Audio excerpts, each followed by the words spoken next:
estudiantes de tercer año, para los que no me conocen. La clase de hoy va a ser de enfermedad de Kawasaki.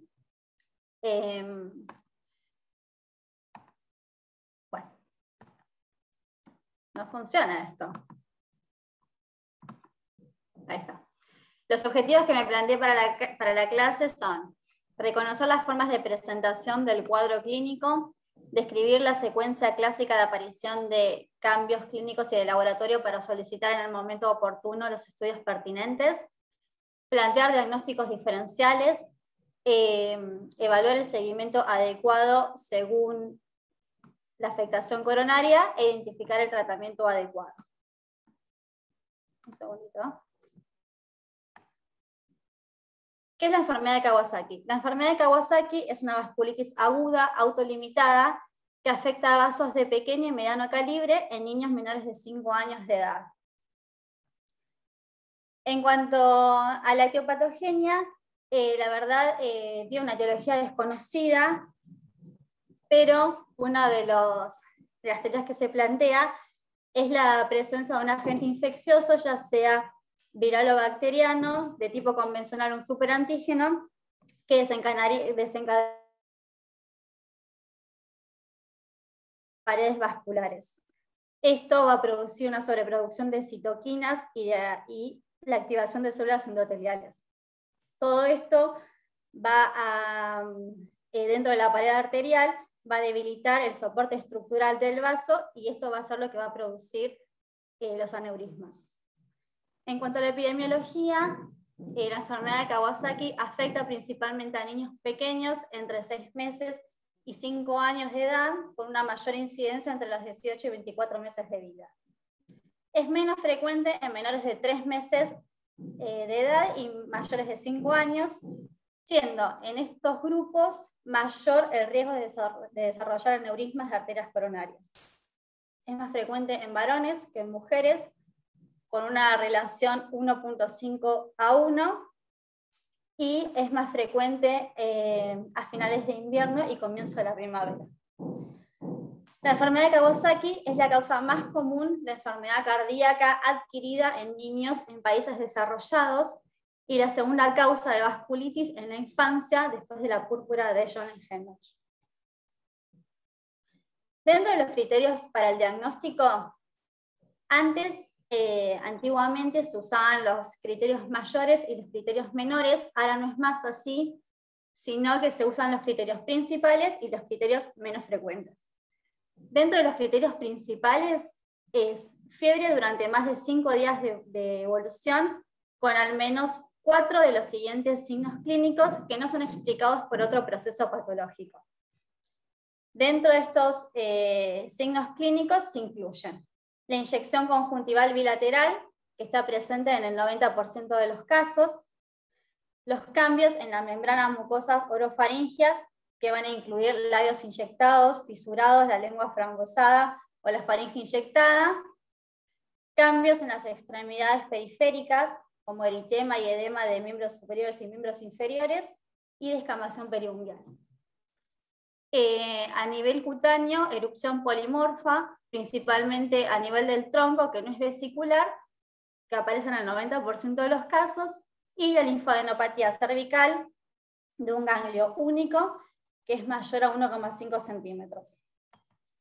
Que el tema del ganglio aparece en el 50% de los casos. Como lo más nuevo que se incluyó dentro de los criterios propuestos, que esos que nombré, se incluye el exantema perineal y el reconocimiento de que, en presencia de fiebre y cambios en las arterias coronarias, demostrados a través de un ecocardiograma, aunque haya menos de 4 criterios, es suficiente para hacer el diagnóstico de enfermedad de Kawasaki. ¿Cómo es la fiebre, que es el síntoma primordial de la enfermedad de Kawasaki? La fiebre está presente en el 100% de los casos. Suele ser alta, muy alta, entre 38,5 y 39 grados centígrados, persistente, de difícil manejo. El primer día de fiebre se considera que es el comienzo de la enfermedad. Una vez que está el tratamiento instaurado, que como vamos a ver más adelante, que es con inmunoglobulina, es esperable que la fiebre remita en un máximo de 48 horas, y una vez que desaparece, comienza la etapa subaguda de la enfermedad.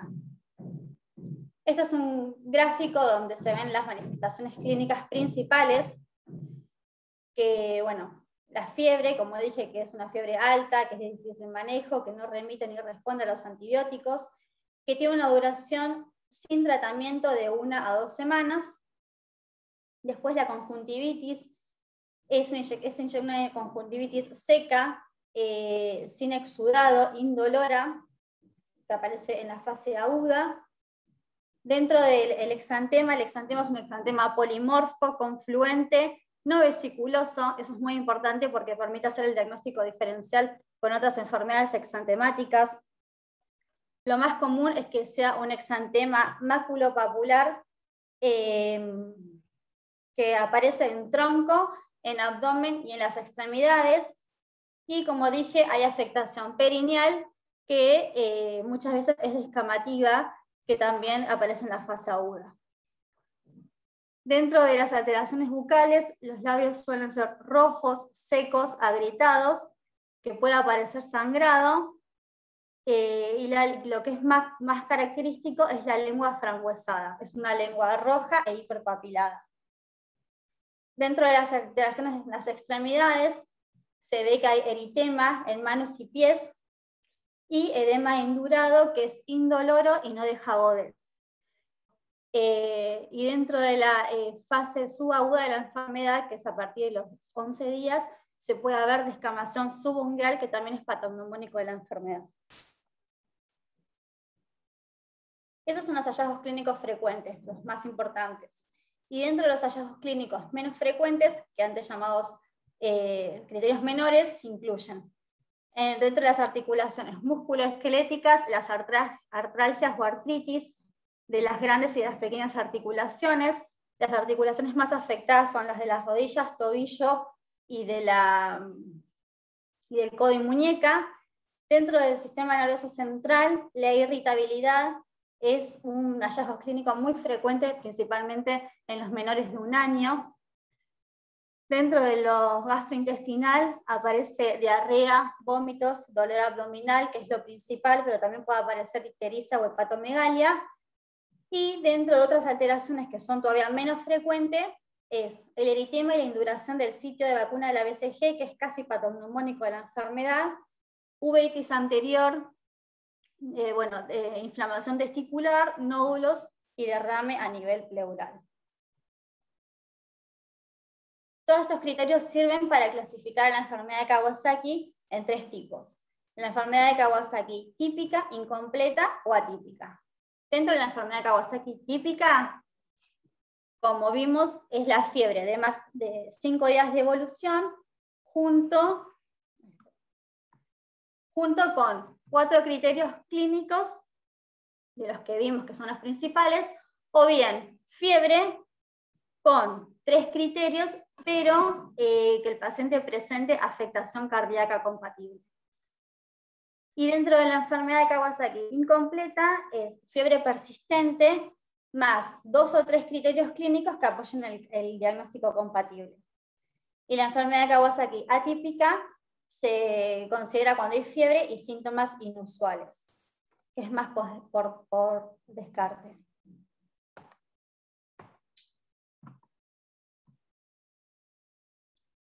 El curso de la enfermedad de Kawasaki, en el Kawasaki típico, se va a dividir en 3 fases. Una fase aguda, una fase subaguda y una fase de convalecencia. Dentro de la fase aguda son los primeros 10 días de la enfermedad, que es esta etapa donde aparecen los hallazgos clínicos principales, que son todos los que nombré. Ahí se puede ver la inyección conjuntival, la lengua frangüesada, el exantema, la descamación periungual. Dentro de la fase subaguda, que dura desde el día 11 al día 25, en este caso, en esta fase es habitual la descamación periungual, que es en dedal, dentro de las 2 o 3 semanas del inicio de la fiebre, y puede extenderse a palmas y plantas. Se puede desarrollar en esta fase artritis de 1 o varias de las articulaciones durante las fases tardía aguda o subaguda. Y en el laboratorio es muy frecuente la aparición de la trombocitosis en esta etapa. Dentro de la fase de convalescencia, que incluye hasta los 60 días, el niño se va a presentar asintomático. Esta fase va a persistir hasta que se normalizan los reactantes de fase aguda y la trombocitosis, y puede aparecer en algunos casos, pero que no es tan frecuente, son unas estrías horizontales en las uñas, como se muestra ahí en la foto. Esto es un gráfico que muestra, según la etapa, aguda, subaguda o de convalescencia, cómo va la sintomatología variando. En la etapa aguda aparece la fiebre, está el aumento de plaquetas, la artritis, bueno, el exantema, todos los síntomas principales que van desapareciendo a medida que va pasando el tiempo. Dentro de los hallazgos de laboratorio, lo más frecuente es que haya leucocitosis con neutrofilia. En la fase...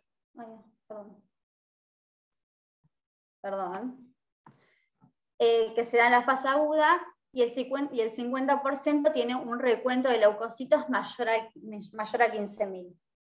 Es muy importante la elevación de los reactantes de fase aguda, como la eritrosedimentación y la PCR, que están elevados en esta fase y usualmente retornan a valores normales después de 6 a 10 semanas. También se caracteriza por anemia normocítica normocrómica, trombocitosis. Este es un hallazgo muy característico en la fase aguda de la enfermedad, tiene un valor medio de 700.000, que por lo general aparece en el transcurso de la segunda semana y alcanza su valor máximo a la tercera semana. Y en los casos que la enfermedad no se complica, retorna a la normalidad entre la cuarta y la octava semana. Otros parámetros que se van a ver afectados en el laboratorio es el perfil lipídico, donde va a haber una disminución de la HDL e incremento de los triglicéridos, elevación de las transaminasas y de la gamma GT, hipoalbuminemia. La hipoalbuminemia está asociada en la fase aguda a la enfermedad más grave y prolongada, y bueno, después alteraciones en el líquido cefalorraquídeo y en las troponinas cardíacas.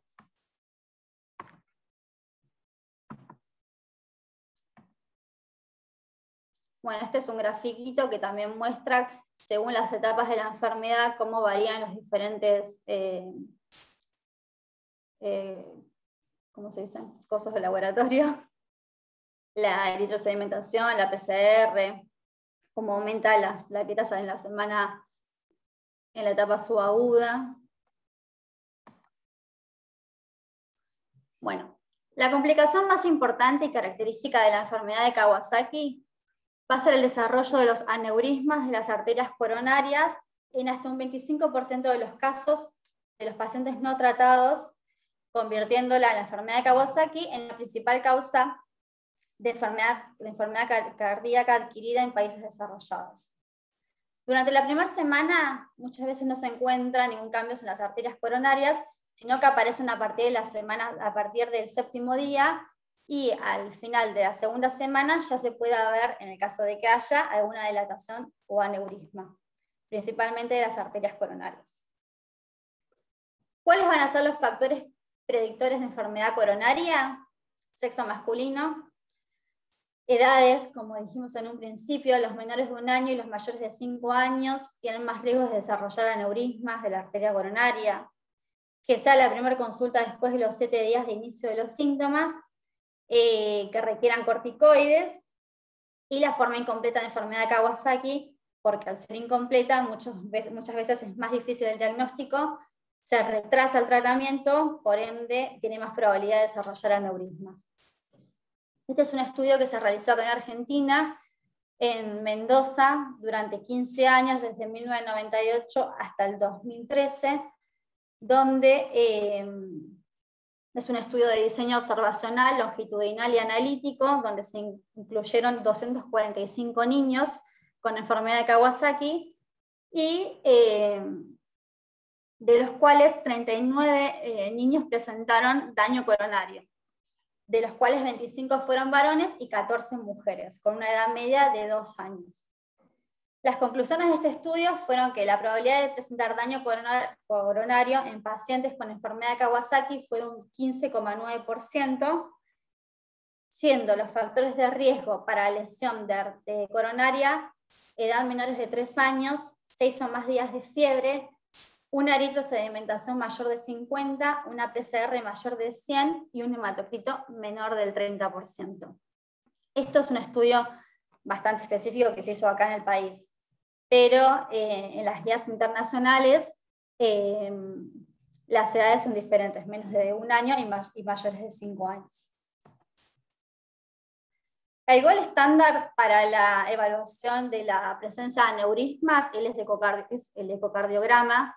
Hay una clasificación que clasifica a las lesiones coronarias según el Z-score, donde los va a dividir en normales, cuando tiene un Z-score menor de 2, dilatación, cuando el Z-score es mayor o igual a 2, pero menor a 2,5, y después va a dividir a los aneurismas en pequeño, mediano, gigante. El aneurisma es pequeño cuando tiene un Z-score mayor o igual a 2,5, pero menor a 5, o un diámetro menor de 5 milímetros.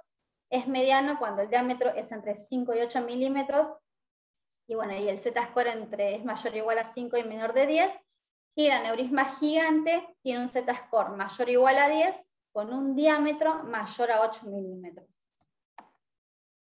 Puse las dos opciones porque muchas veces cardiología te informa el Z-score, entonces para saber qué tipo de aneurisma es. Son las recomendaciones de la Asociación Americana de Cardiología, donde según el nivel de afectación coronaria te plantea cómo es el seguimiento y los estudios que hay que realizar.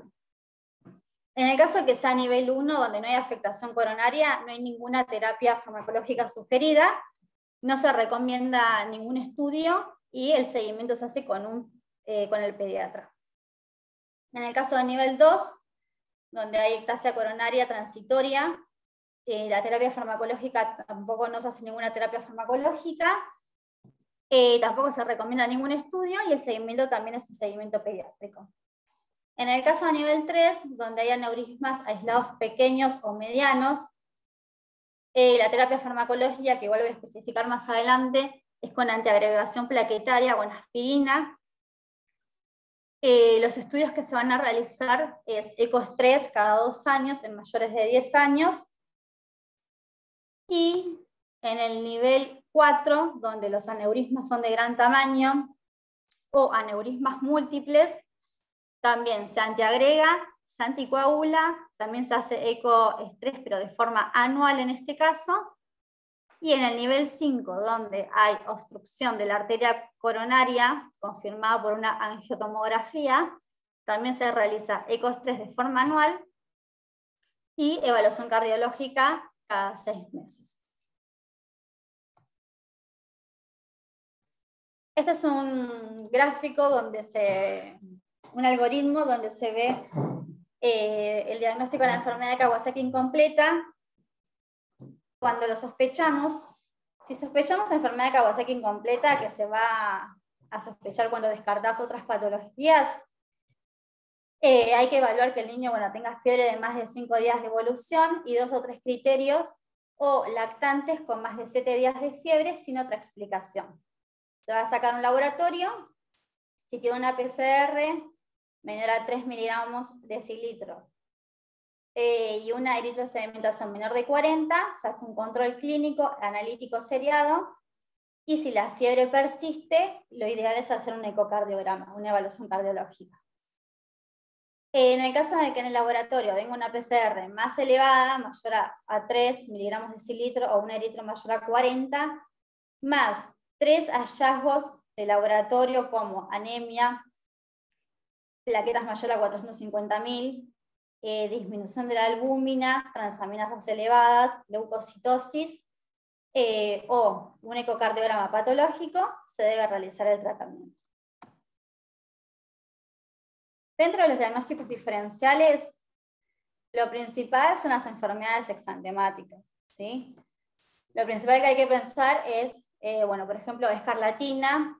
Las características diferenciales con la enfermedad de Kawasaki es que El paciente con escarlatina está en buen estado general, la fiebre también es alta, pero tiene un exantema que es micropapular, donde tiene piel sana interpuesta, es un exantema áspero, y bueno, y el hisopado para las fauces es positivo para Streptococcus. Después, otro diagnóstico diferencial puede ser con, ahí están todos detallados, pero bueno, lo principal es reacciones de hipersensibilidad, algún medicamento, algún fármaco, pero bueno, ahí hay que evaluar si el paciente tiene algún antecedente de haber tomado algún fármaco que le haya producido el exantema. Infecciones virales, exantemas inespecíficos como adenovirus, parvovirus, enterovirus, síndrome mononucleósico, bueno, sarampión, artritis idiopática, leptospirosis. Ahí están bien detallados todas las diferencias con respecto a la enfermedad de Kawasaki. Dentro del tratamiento, el tratamiento se va a basar en la gamma globulina endovenosa.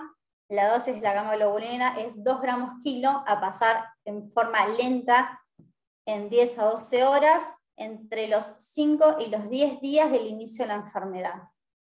Después de los 10 días se puede pasar la gamma globulina, pero se va a pasar generalmente en pacientes que todavía continúan siendo febriles o tienen reactantes de fase aguda persistentemente elevados, o bueno, si llegan a tener presencia de aneurismas coronarios.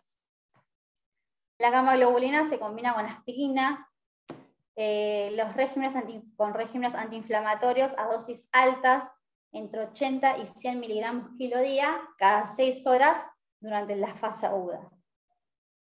En Estados Unidos y en Latinoamérica se usan dosis de 80 a 100, pero en Europa y en Japón las dosis son menores, se usan dosis de 30 a 50 miligramos kilo día. Hay algunos estudios que demuestran que el uso de 30 miligramos a 50 lo que produce es una resistencia a la gamma globulina a largo plazo. Entonces no se usaría. En nuestro hospital usamos de 80 a 100. Luego de 72 horas de que desaparece la fiebre, la dosis suele reducirse a un rango antiagregante de 3 a 5 miligramos kilo día cada 24 horas durante 6 a 8 semanas. Los glucocorticoides se van a usar cuando el paciente no responde al tratamiento de la inmunoglobulina más la aspirina. Hay 2 pautas, que ahora más adelante las vamos a detallar. La primera es metilprednisolona a una dosis de 30 miligramos kilo día por vía endovenosa durante 3 días, y posteriormente se cambia a metilprednisolona, prednisolona o prednisona a una dosis de 2 miligramos kilo día, que bueno, que lo vamos a retirar de forma progresiva como corticoide. Y la segunda pauta es metilprednisolona, pero a una dosis más baja de 2 miligramos kilo día, también por vía endovenosa, hasta que desaparece la fiebre o disminuye la PCR. En pacientes que tienen aneurismas gigantes hay que prevenir los trombos. La prevención de trombosis se va a dar con dosis bajas de aspirina junto con anticoagulantes orales como warfarina o azenocumarol o heparina de bajo peso molecular. Generalmente se usa heparina de bajo peso molecular. Este es un estudio donde es un metaanálisis que comparó a 51 niños con enfermedad de Kawasaki y se los trató con dosis estándar de inmunoglobulina. Se pusieron 2 grupos. Un grupo se trató con dosis estándar de inmunoglobulina, pero sin el uso de aspirina, y se lo comparó con un grupo control tratado con inmunoglobulina más aspirina en dosis altas. El grupo que fue tratado con aspirina tuvo una duración más corta de la fiebre en comparación con el grupo que no recibió aspirina, pero no hubo diferencias en la resistencia a la inmunoglobulina o en el desarrollo de las arterias coronarias. Así que se usa inmunoglobulina más aspirina. Este es un score que se utiliza más que nada en Europa, donde es un predictor de la resistencia a la inmunoglobulina endovenosa, que indirectamente va a valorar la gravedad del paciente. Este score va a evaluar las transaminasas mayor a 100, el sodio plasmático menor a 133, los neutrófilos mayor al 80%, una PCR mayor a 10 miligramos decilitro, menores de 1 año y plaquetas menos a 30.000. Según el score, hay una serie de puntaje que se van a sumar los puntitos, que se va a dividir en alto riesgo y en bajo riesgo. Los pacientes que tienen un puntaje de 4 o más tienen alto riesgo de tener resistencia a la inmunoglobulina, y bajo riesgo los que son menos de 4. Todo paciente que en este score tiene alta resistencia a la inmunoglobulina, lo ideal sería combinar inmunoglobulina con metilprednisolona desde el principio. Las estrategias ante la falla del tratamiento inicial, es decir, ante la falla de la inmunoglobulina más la aspirina, estas fallas se dan en el 10 al 15% de los pacientes. Si no muestran mejoría luego de 36 a 48 horas desde la primera dosis de inmunoglobulina, se recomienda una segunda dosis de inmunoglobulina, 2 gramos kilo en 12 horas. En los niños que no responden a 2 dosis consecutivas de inmunoglobulina, ahí sí se va a utilizar metilprednisolona en dosis de 30 miligramos kilo por 3 días consecutivos.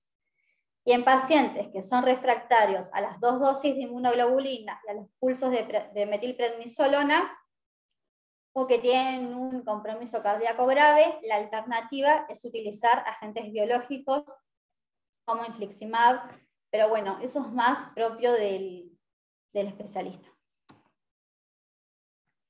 Esto es un algoritmo para el tratamiento de la enfermedad de Kawasaki.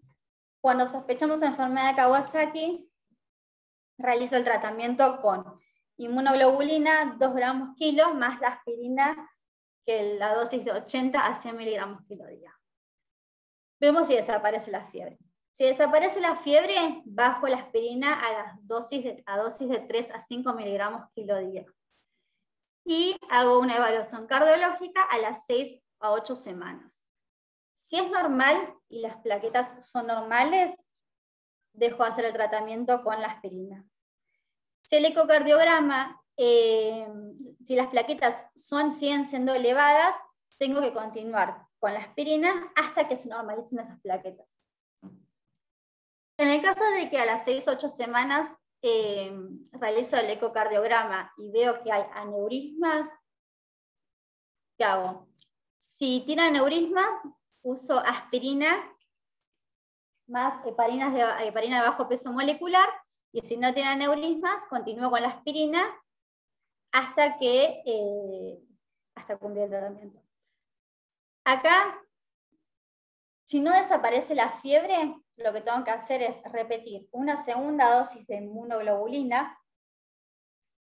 Si sigue sin desaparecer la fiebre, hago los pulsos con metilprednisolona a 30 miligramos kilo día. Si no desaparece la fiebre, ahí sí uso infliximab. Y si no desaparece la fiebre, es el especialista. Y para ir terminando, este es también este es un algoritmo donde resume todo. Cuando sospecho enfermedad de Kawasaki, ay, no veo bien, arriba. Bueno, tengo que evaluar si la enfermedad de Kawasaki es una enfermedad grave o si tiene factores de riesgo. ¿Cuáles son los factores de riesgo? Son el paciente que es menor de 12 meses, cuando hay disfunción hepática o con aumentos de transaminasas, aumento de bilirrubina, disminución de la albúmina, sodio plasmático menor a 133. En este caso, administro la dosis de inmunoglobulina, 2 gramos kilo más la aspirina, Y acá está lo de las pautas, no sé si se ve bien, pero se ve que se usa pautas de corticoides número 2, que es como lo vimos anteriormente, las dosis son más bajitas de metilprednisolona. Y en el caso de enfermedad grave, cuando la enfermedad es grave, cuando el paciente está en shock, es menor de 2 meses, tiene presencia de aneurismas, ahí la pauta que uso es la de pautas de corticoides número 1. Uso la inmunoglobulina, la aspirina y las pautas de corticoides número 1.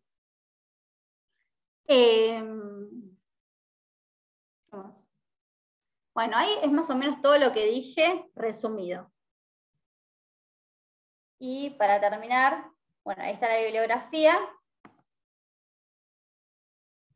Y nada más. Esto es para nuestros compañeros Héctor Villaseña, que ya nos dejan. No sé si alguno tiene alguna duda, algo. Ahí no veo nada. En el chat no saltó nada.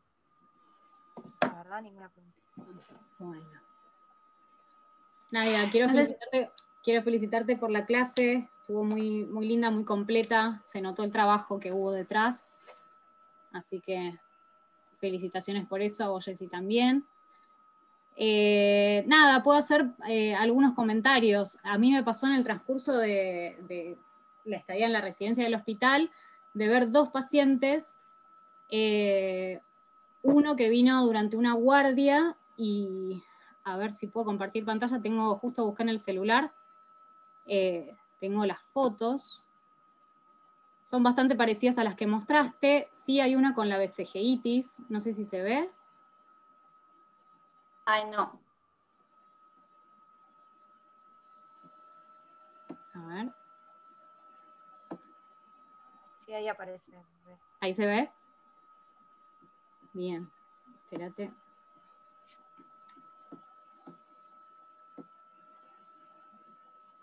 Esta es la de la vesijitis.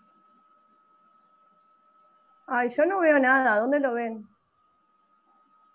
¿No se ve? No, yo no veo. Nadu, tenés que dejar de compartir vos, me parece, para que pueda compartir Caro. Ah, Sí, igual se ve, ¿eh? Yo estoy viendo, sí. Por ahí no lo ve Nadu porque está compartiendo ella su pantalla, pero como puse compartir varios. capaz que por eso. Ah, yo no veo nada. Pará, a ver ahí. Ahí. Ahora sí. Ahora sí.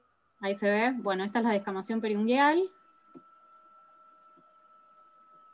Ahí no se notan los labios. Esta es la vesijitis. Y esta otra, se ven bien, los labios bien rojos y cortajeados. Nada, eso para comentarles fotos que tengo propias de un paciente.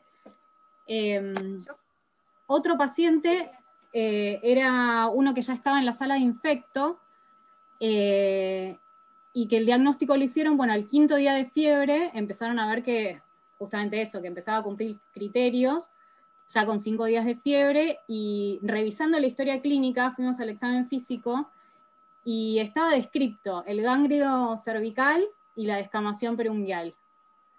Así que ese fue un lindo ejercicio de poder hacer.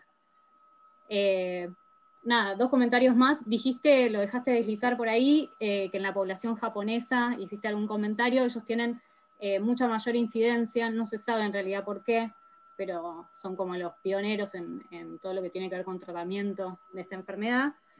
Y otra cosa que se desliza de todo lo que dijiste, que el ecocardio siempre se pide con medición de las arterias coronarias. Vos hablaste del CT-score y de cuánto medía todo, siempre recordar uno cuando lo pide, con medición de arterias coronarias.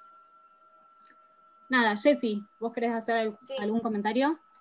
En eso quería sumar de que lo que comentó Nada, el seguimiento con el pediatra en el estadio 1, 2 y 3, ¿sí? Que es 1 cuando no había aneurisma, 2 cuando tenía la dilatación o la ectasia y 3 cuando era un aneurisma pequeño.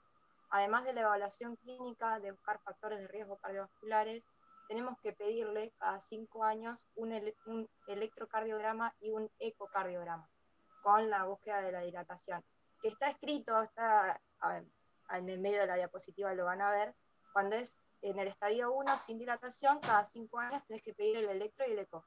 Cuando es en el estadio 2, cada 3 años pedís el electro y el eco. Y cuando estás en el estadio 3, sería anual, como lo dijo Na. Pero no haces pruebas de esfuerzo, que eran las que Na marcó mientras estaba dando la clase. ¿Sí? ¿Se entendió? Sí. Bien, sí.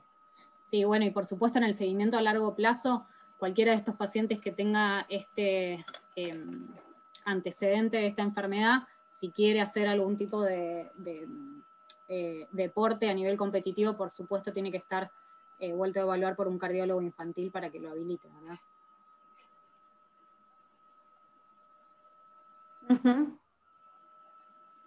Felicitaciones, Nadu. Bien. Terrible Yo quiero laburo. agradecer a Jessy que me ayudó un montón, así que mil gracias, Jessy. Ay, ¿por qué? Bueno, sí, se Todas notó las el trabajo gracias en para ti. equipo, así que felicitaciones, chicas. Bueno, gracias. Nos vemos. Bueno, Adiós. damos por finalizado. Un gusto. Dale, chao. Chau.